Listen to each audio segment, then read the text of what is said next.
Hello साथियों, कैसे आप सभी। मैं जितेंद्र एक बार फिर से आप सभी आपके परिवार टिकी भैया पे स्वागत करते हैं। हम लोग हिंदी में एक नया चैप्टर पढ़ेंगे जो कि समास।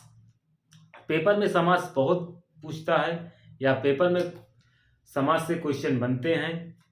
आज हम लोग समास पे ही डिस्कस करेंगे। समास कितने प्रकार के होते हैं या समास का अर्थ क्या होता है, समास का विलोम क्या होता है। आइए दोस्तों, आज उसी पे जानकारी लेते हैं।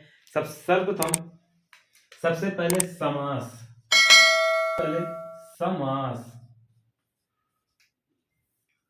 समास को दो बराबर भागों में बांटा गया है या समास शब्द दो बराबर भागों से मिलकर बना है। जैसे इसका संधि विच्छेद करेंगे तो सम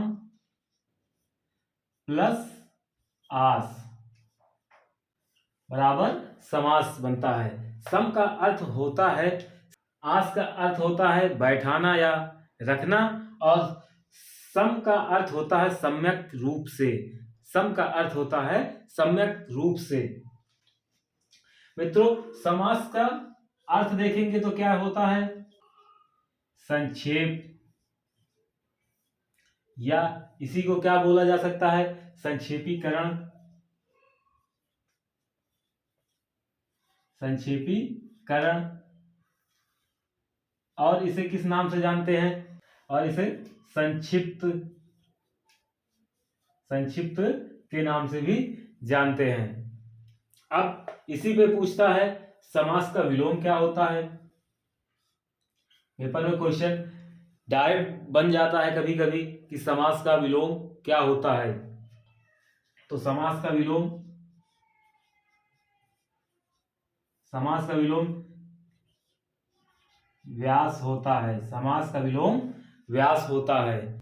व्यास व्यास या विस्तार या विस्तृत, विस्तार या विस्तृत, या इसे फैलाव भी कहा जा सकता है। मतलब आप लोग इसको अपनी कॉपी में नोट कर लीजिए, फिर इसके आगे पॉइंट लिखिए। इसको नोट कर चुके हो तो पॉइंट बोलते हैं।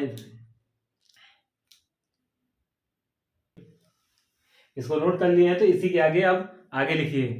शब्द का निर्माण सम प्लस आस शब्द के योग से हुआ है। इसका शाब्दिक अर्थ संक्षेप या संक्षेपीकरण या संक्षिप्त होता है।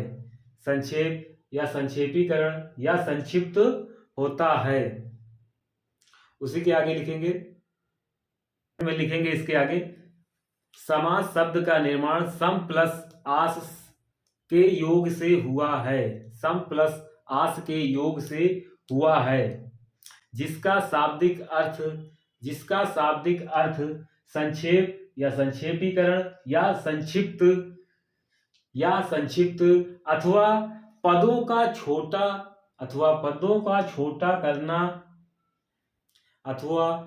का छोटा करना है।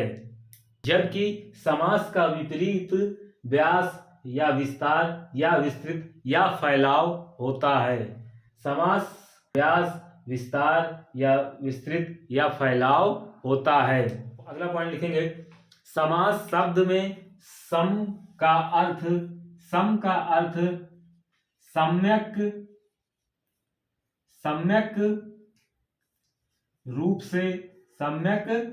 रूप से या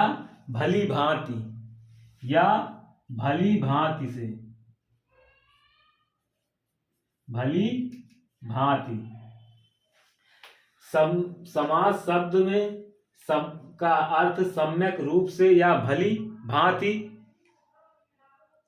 अथवा अच्छी प्रकार से है। जबकि आस का अर्थ बैठाना या रखना होता है। आगे लिखिए उसी में, इस प्रकार हम कह सकते हैं कि पदों का छोटा करना ही समास कहलाता है। इस प्रकार हम कह सकते हैं कि पदों को छोटा करना ही समास कहलाता है। चलिए परिभाषा लिखिए या अगला पॉइंट बना के लिख लीजिए। दो या दो से अधिक पदों के बीच, दो या दो से अधिक पदों के बीच, या दो से अधिक पदों के बीच की विभक्ति, बीच की विभक्ति चिन्ह या बीच की विभक्ति चिन्ह या कारक चिन्ह का लोप, कारक चिन्ह का लोप, कारक चिन्ह का लोप करके पास रखने की क्रिया को, पास रखने की क्रिया विधि को समास कहते हैं। दो या दो से अधिक पदों के बीच विभक्ति चिन्ह या कारक चिन्ह का लोप करने, कारक चिन्ह का लोप करके पास रखने की क्रिया विधि को समास कहते हैं। अब अगली हेडिंग डालेंगे समस्त पद।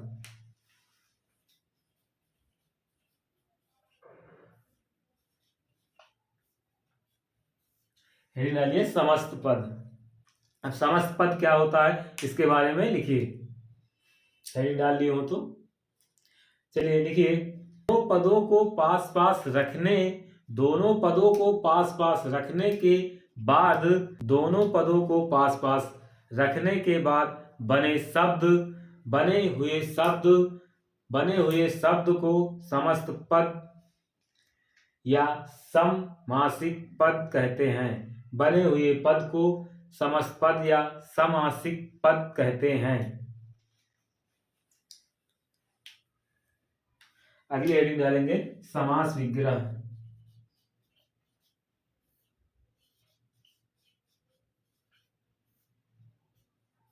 समास विग्रह लिखिए।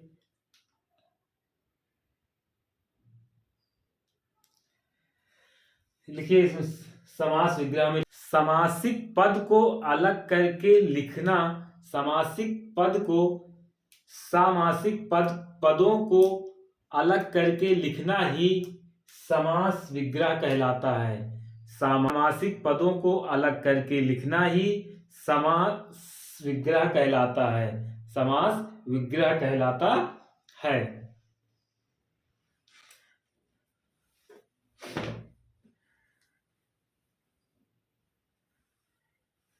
अगला पॉइंट लिखिए। समास के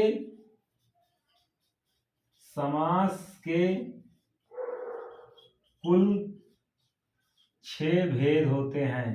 समास के कुल 6 भेद होते हैं। समास के कुल 6 भेद होते हैं। चलिए देखिए कौन कौन से 6 भेद होते हैं।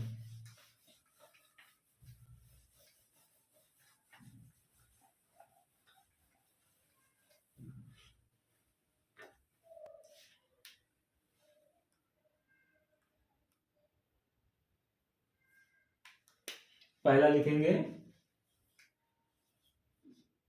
अव्ययी भाव समास, अव्ययी भाव समास। दूसरा लिखेंगे तत्पुरुष समास।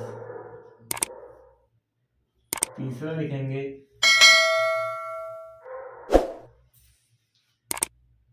द्वंद्व समास। चौथा लिखेंगे बहुव्रीहि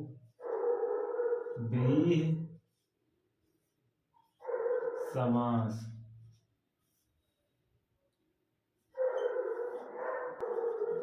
पांचवा लिखेंगे कर्म धारय समास।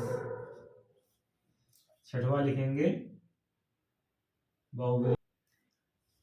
द्विगु समास। आप लोग नोट कर लीजिए ये 6 समास।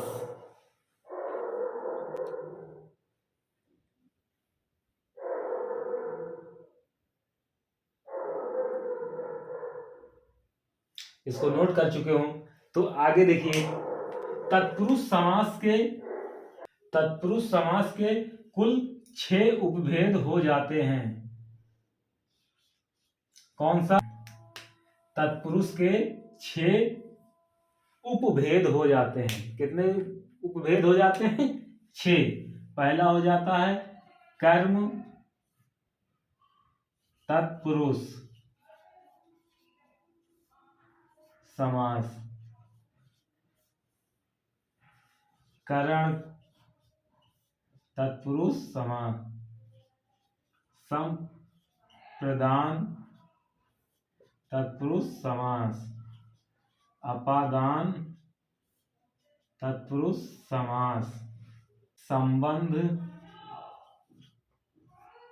तत्पुरुष समास, अधिकरण तत्पुरुष समास। इस चार्ट को आप लोग बना लीजिए।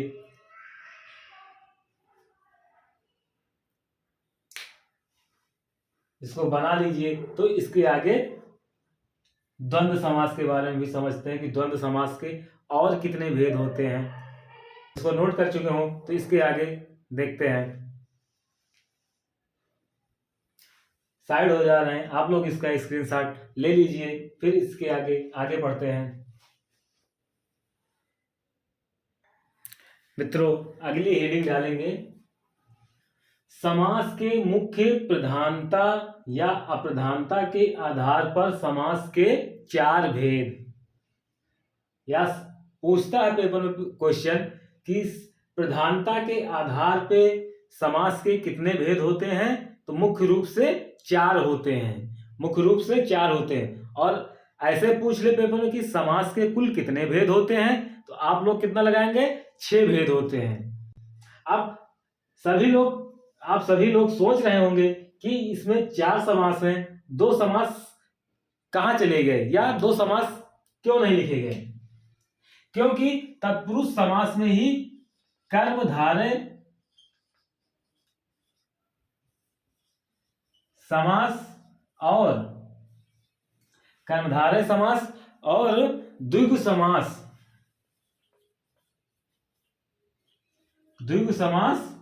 तत्पुरुष समास के अंतर्गत रखा गया है। तत्पुरुष समास के अंतर्गत कर्मधारय समास और द्विगु समास को रखा गया है। तो इसलिए समास के मुख्य प्रधानता या अप्रधानता के आधार पर समास के कुल कितने भेद हो जाएंगे? 4। पहला अव्ययी भाव समास, दूसरा तत्पुरुष समास, तीसरा द्वंद्व समास और चौथा बहुब्रीहि समास। इसका स्क्रीनशॉट ले लीजिए, तो इसके आगे नोट डाल के लिखेंगे। आप लोग पहले स्क्रीनशॉट इसका ले लीजिए।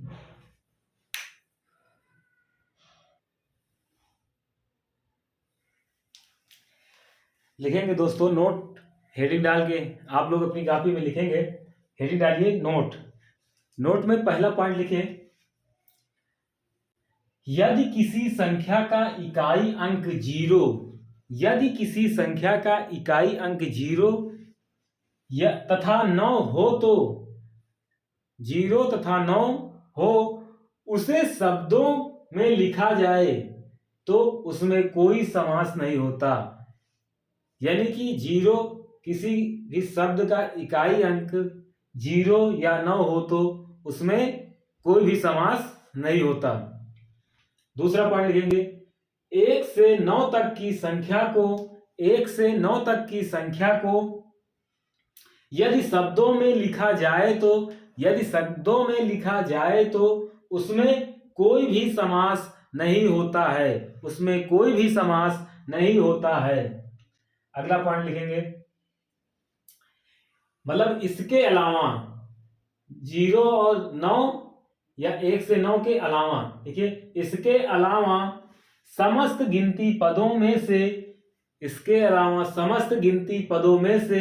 किसी भी गिनती पद को शब्दों में लिखा जाए तो वहां पर द्वंद्व समास का भेद इतरेत्तर द्वंद्व समास होता है। द्वंद्व समास का भेद इतरेत्तर द्वंद्व समास होता है। देखिए अगला पॉइंट, इतरेत्तर द्वंद्व समास एक समास है। इतरेत्तर द्वंद्व समास एक समास है जिसमें दो से ज्यादा पद होते हैं, जिसमें दो से ज्यादा पद होते हैं। अब आप लोग इसी लिख लिए होंगे और इसका स्क्रीनशॉट हो जा रहे हैं, इसका स्क्रीनशॉट ले लीजिए। फिर इसके आगे अगली हेडिंग डालेंगे अव्ययी भाव समास। सबसे पहले हम लोग पढ़ेंगे अव्ययी भाव समास के बारे में। इसका स्क्रीनशॉट ले लीजिए।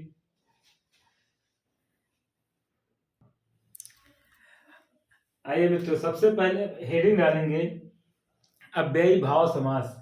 पहली हेडिंग डालेंगे अव्ययी भाव समास। अव्ययी भाव समास के बारे में जानकारी लेंगे, या अव्ययी भाव समास क्या होता है, अव्ययी भाव समास में कैसे पहचानेंगे। सबसे पहले अव्ययी भाव समास में शब्दों की आवृत्ति होती है। अव्ययी भाव समास में शब्दों की आवृत्ति होती है और नदियों के नाम के समाहार में प्रयोग होता है। अव्ययी भाव समास नदियों के नाम के समाहार में प्रयोग होता है।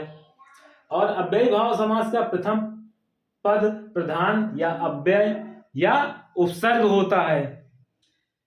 विशेषण या विशेष का संबंध नहीं होता है। अव्ययी भाव समास में विशेष या विशेषण का संबंध नहीं होता है।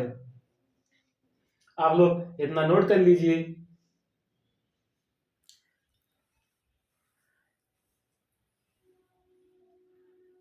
अब उसी के आगे लिखिए परिभाषा। जिस समास का प्रथम पद प्रधान, जिस समास का प्रथम पद प्रधान होता है और वाक्य में क्रिया विशेषण की भांति कार्य करता है, तो उसे अव्ययी भाव समास कहते हैं। जैसे देखेंगे पंचगंगा। पांच गंगा नदियों का समाहार या समूह।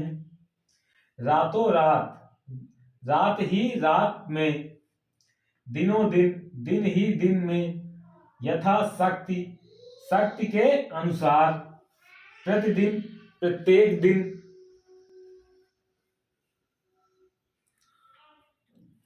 या और एग्जाम्पल देखेंगे आमरण,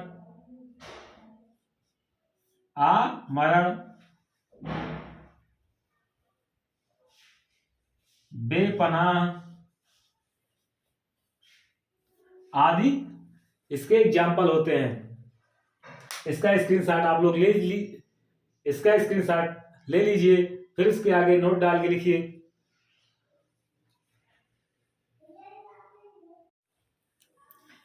चलिए दोस्तों, उसी के आगे नोट डाल के लिखेंगे। ये अव्ययी भाव समास का एक छोटा सा पार्ट है जो नए तत्पुरुष समास के एग्जाम्पल से मैच करता है या उदाहरण से मैच करता है। तो नोट डालिए, लिखिए हेडिंग नए तत्पुरुष समास। नए तत्पुरुष समास लिखिए। जिस सामासिक पद के प्रथम पद में अ या अन उपसर्ग लगा हो तो उसे नए तत्पुरुष समास कहते हैं। उसी के आगे लिखिए। यदि विकल्प में नए तत्पुरुष समास ना हो तो वहां पर अव्ययी भाव समास का चयन करेंगे। जैसे असत्य, देखिए पहले लगा है असत्य, सत्य का अभाव। फिर अव्यय, जो व्यय ना हो। अनादि, देखिए अन लग गया ना, अनादि, जिसका आदि ना हो। दोस्तों अव्ययी भाव समास के उदाहरण को अव्ययी भाव के समास के उदाहरण में ज्यादातर प्रति यथा बे भर आ नी लगा होता है। इसके एग्जाम्पल में प्रति यथा बे भर आ नी लगा होता है। जैसे असत्य, अव्यय, अनादि, फिर बेपनाह, प्रतिदिन, यथाशक्ति, बेपनाह हो गया, भर पेट, आ से असत्य हो गया, नी से, ऐसे इसके एग्जाम्पल होते हैं। आज की वीडियो यहीं तक रखते हैं, या आज का सेशन यहीं तक है। इसके आगे नेक्स्ट वीडियो में मिलेंगे। आई होप आपको ये वीडियो पसंद आया होगा। मिलते हैं कल एक और नए वीडियो के साथ। जय हिंद, जय भारत।